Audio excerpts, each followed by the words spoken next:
Hi, it's Tim Derling, and this is Tim's Vinyl Confessions. Thank you for watching. On this episode, I'm going through my Metallica CD collection, which I've never done a collection on just my Metallica CDs, so I thought it was about time. I had most of my collection before they started remastering their albums on their own label, and I think it's really awesome that they're able to do that and own their own music. This is what I've got. First album, Kill 'Em All.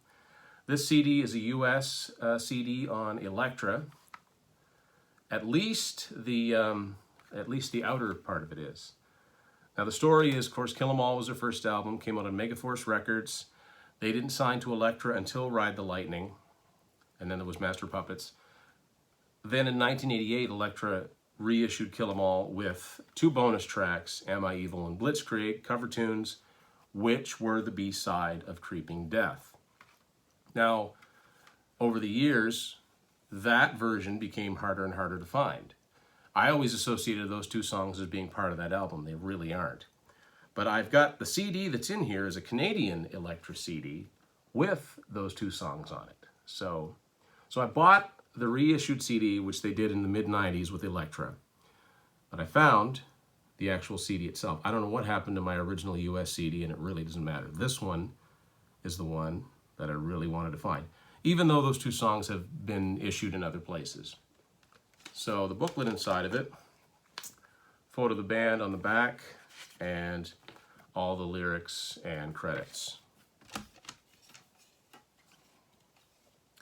Next album, 1984, landmark album in heavy metal, Ride the Lightning.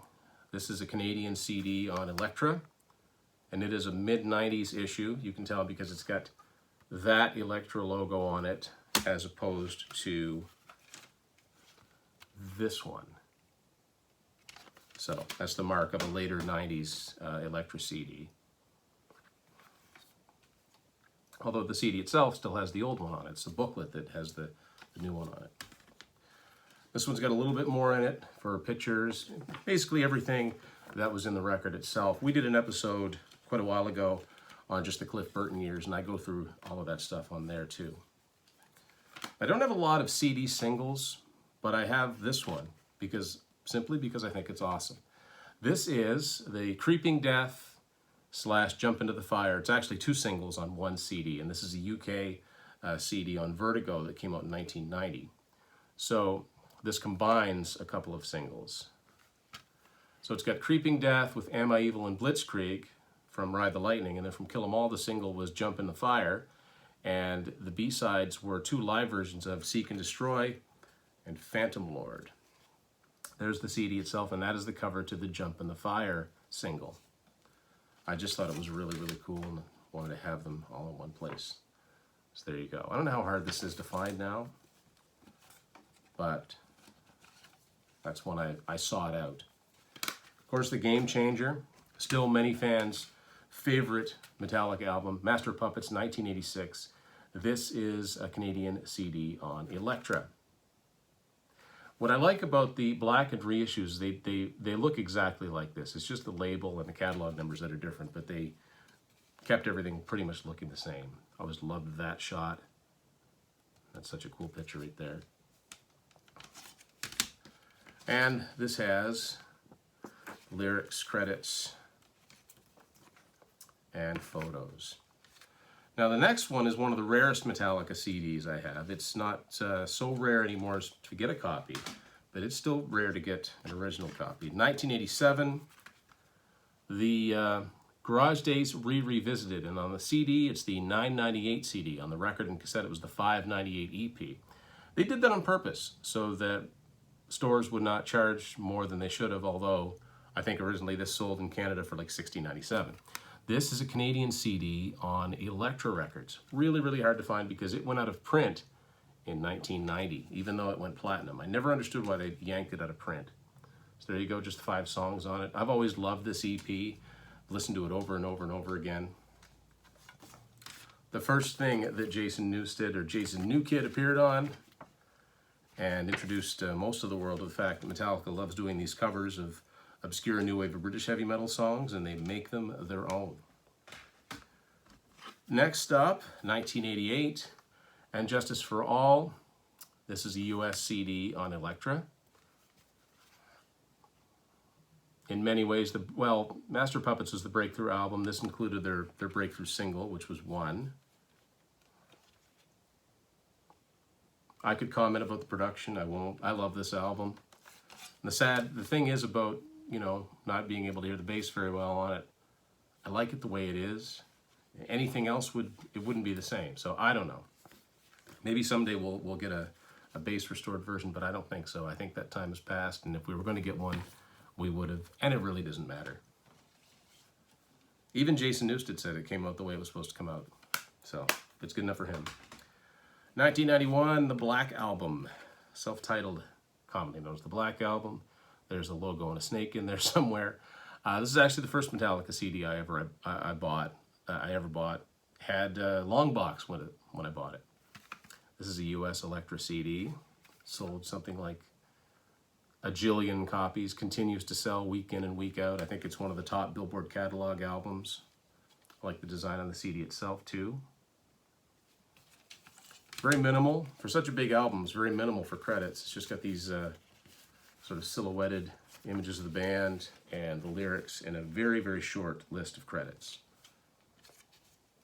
Now the next one I didn't have for many, many years. It was a very expensive set. It originally came out on CD or cassette with a VHS tape in a very, very large box made to look like a road case. But when they reissued their albums, they put out a more affordable and more compact version of this. This is Live Shit, Binge, and Purge. This originally came out in 1993, and this contains 2 Metallica concerts on CD, and I think it contains 3 of them on the CD itself. Let's just go through this here. So that's what the outer part of it looked like anyway. Here is, there you go, there's the CD itself. And because it has so many discs in it, they had to put it in one of these old-fashioned CD cases. Let's see now, what came with this? Okay, this came with some souvenir passes. I was on stage with Metallica in 91, 92 in the Snake Pit as a special guest of Metallica. That's pretty cool. Some Pusshead stencil artwork here. And the booklet itself. So, let's see now. This has Mexico City, Long Show. San Diego is DVD 1, and DVD 2 is Seattle, which is from the Injustice for All tour. All just prime Metallica. It's good stuff. The original road case was a cooler design, but it's very rare to find nowadays. So I'm perfectly happy with this. Now, the problem is that with this packaging, well, I guess it's not impossible to get it back. So there you go. This was a long wait in between Metallica studio albums. 1996, an album a lot of people hated. I will go on record as saying I love this album, and I still do. It's actually one of my favorites. Load, 1996. This was Metallica's grunge album, which I think is just ridiculous. Yeah, they slowed down a lot. They did change their sound, but I just really enjoyed this album. I enjoyed it. It's first Metallica album I got when it first came out, and I still enjoy it today. This is US CD on Elektra. And this font, and they used this for the next few Metallica releases. Almost too much. I think what a lot of people were reacting to was their drastic change in image more than actually listening to the music, because really in a lot of ways it doesn't sound all that different from the Black Album. It's still got Bob Rock producing, it's still got that big thick production. Big thick booklet inside this one. They all cut their hair and people lost their minds. And it's just got a few lyrics from each song and a lot of pictures inside of here. Like this album, you know, I'm not ashamed to say it. And so they wrote a lot of songs for that album, so many, they had enough left over that 1 year later, without waiting another 5 years, they put out another album. Of course, it was Reload, and as you might imagine, it sounds just like Load. They were all recorded at the same sessions. Instead of putting out a double album, I like the fact that they staggered it into 2 albums, which is what I've long said I wonder what it would have been like if Led Zeppelin had done that with Physical Graffiti. Instead of releasing the one album, they'd released one album in 74, one album in 75. Metallica did that. This is a Canadian CD on Elektra, and same sound. Now, I don't like this quite as much as Load. I don't think the songs overall are quite as compelling, but it's still good, still a good listen. After a while, the songs do tend, there is a sameness to the production, and you know, it's a lot to take in all at once. But song for song, you put it on. I think you might have forgotten how good this actually is. So I mentioned Metallica doing cover tunes before. They've never shied away from saying who their influences were, and over the years they amassed a lot of cover songs, and I like what they finally did in 1998.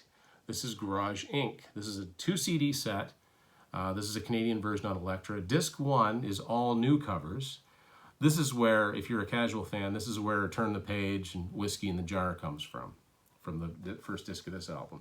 Disc 2, they gathered up all of the stray covers that were B-sides and otherwise hard to find songs over the years, including the original Garage Days Revisited and the original Garage Days Revisited, which is simply Am I Evil and Blitzkrieg.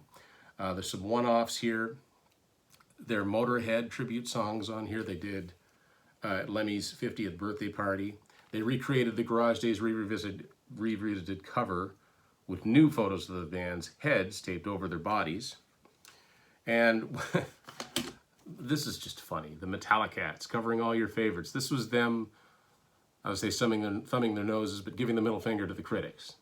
You know, they know they're coming after them doing cover songs. Here they are. And this is a really, really cool, really lengthy booklet that tells about all of the influences, and it gives a little background on each of the artists they cover, a lot of whom, like Budgie, Diamond Head, Blitzkrieg, people only know because of Metallica. So they've really carried the flag for a lot of these obscure bands. That's Garage Inc. Next was the first of 2 symphonic albums, 1999. S&M. This is Metallica with Michael Kamen conducting the San Francisco Symphony Orchestra. This is a Canadian CD on Elektra. Of course, this year they released Volume 2, and I'll get to that. Still using the same font they've been using since Load. There were 2 new Metallica songs on here, No Leaf Clover and Minus Human, both of which sound very much like they could have come from the Load or Reload sessions. Michael Kamen, of course, the conductor that rock bands would go to if they needed orchestration, pretty much, all the way back to Pink Floyd's The Wall. And Metallica were they did the same. Michael Kamen, sadly, no longer with us.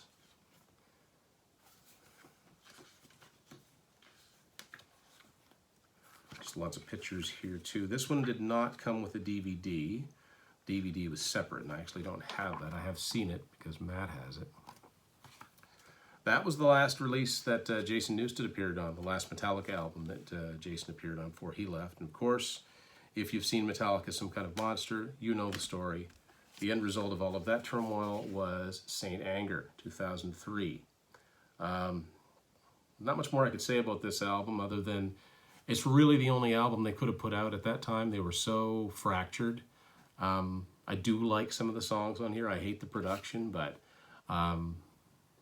I admire them for sticking with it. This is a Canadian edition on Elektra. And I think this is one of the first CDs I ever got that had a DVD with it. That was just becoming a thing. And I still really like the DVD concept because they set up in a rehearsal studio and played the album from start to finish, which is really cool because a lot of times, especially in this era and up till the present, older bands would put on a new album and do 2 songs from it, and the rest of them would just sit there. So they actually learned the album to play. The booklet is a little thinner booklet, and it's actually got the full lyrics in it too. And lyrically, this is a dark album. And the next thing to come up was an EP called Some Kind of Monster. This is a Canadian CD on Elektra. This had the single, which was the song Some Kind of Monster, 2 versions of that on here, and live versions of songs from the first 3 albums from the Saint Anger tour. 2008, big comeback for them. Return to form. The only time they ever worked with Rick Rubin on an album. Death Magnetic. Now, this is a Canadian CD. Now it's on Warner Brothers instead of Elektra, and that didn't last very long. This is in a digipack with this thing that falls apart every time I open it, with the coffin getting smaller and smaller. If I'd waited just 2 weeks, it would have been just a regular version of it.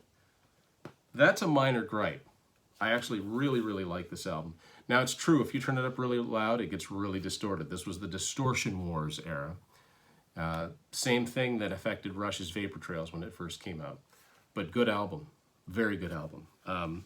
Really always enjoyed this one. And the band just sounded like they were back and meant it. Now, they recorded a lot of songs from that album, and 4 of them were eventually issued as this EP called Beyond Magnetic. This is a Canadian CD on Warner Brothers as well. 4 long songs on it. It's about a half an hour long, and I like them all. Really, really good. I don't know if this got reissued or not on Blackened. Might be hard to find now, but worth seeking out if you don't have it. If you like the Death Magnetic album, there's no reason why you wouldn't like these either. So now, at this point, Metallica are free agents. They put out their own stuff on their own label, Blackened Recordings. And the first thing that came out was Through the Never, which was the soundtrack to their concert film / concept film, which I've actually never watched. This just ends up being a good Metallica concert album. Yeah, so this is, I bought it in Canada, but it's a US import. It's got this weird packaging on it that's on the outer side of it here. And it opens weird. It opens up to Fear, and then that flips up. Regret, Rest. Oh, I get it. It's a cross. Okay. Anyway, I knew that. I don't listen to that one. I don't listen to this that much, but it is pretty good. So, the next thing came out in 2016, although it was recorded in 2003, and some of the songs ended up on that Some Kind of Monster EP. This was released, I believe it was a Record Store Day exclusive, I think, even though it's a CD. Liberté, Égalité, Fraternité, Metallica. This was recorded at Le Bataclan in Paris, June 11, 2003. Proceeds from this went to the benefit the survivors of the tragedy that happened at the Eagles of Death Metal concert at that same venue, the terrorist, horrible thing that happened in I think 2014 or 2015. This was their response to that. So it's got 9 songs on it. Frantic sounds really, really good on here. Better than it does on St. Anger. So it's a limited edition. Actually, this is 9731 of 20,000. So I'm curious as how many of you out there have this. Of course, the CD itself looks like the French flag.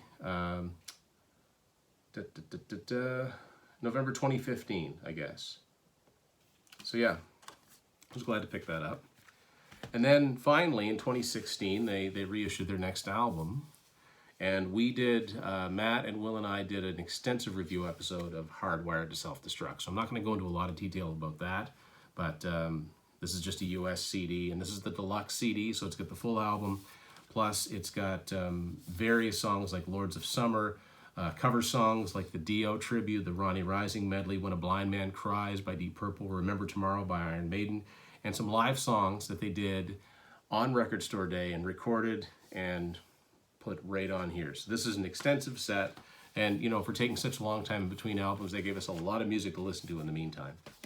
And the newest thing to come out is another thing that I did a review episode just a few months ago, S&M 2. So like I said, I'm not going to go into a lot of detail about this because I dedicated a whole episode to this not that long ago. That's my Metallica CD collection. I'd be curious as to what Metallica rarities you've got out there. Tell me about it. And thanks for watching Tim's Final Confessions.